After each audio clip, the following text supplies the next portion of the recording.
నా కోరిక నీ ప్రణాళిక పరిమళించాలని, నా ప్రార్థన విజ్ఞాపన నిత్య మహిమలు నిలవాలని.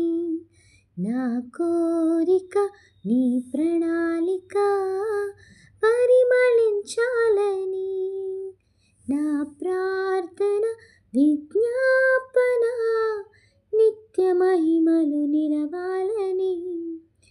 అక్షయుడాని కల్వరి త్యాగం అంకిత భావం కలుగజేసెను.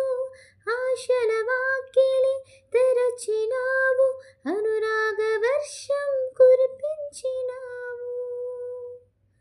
నా హృదయములో ఉప్పొంగెనే కృతజ్ఞతా సంద్రమే, నీ సన్నిధిలో స్తుతి పాడనా నా హృదయ విద్వాంసుడా.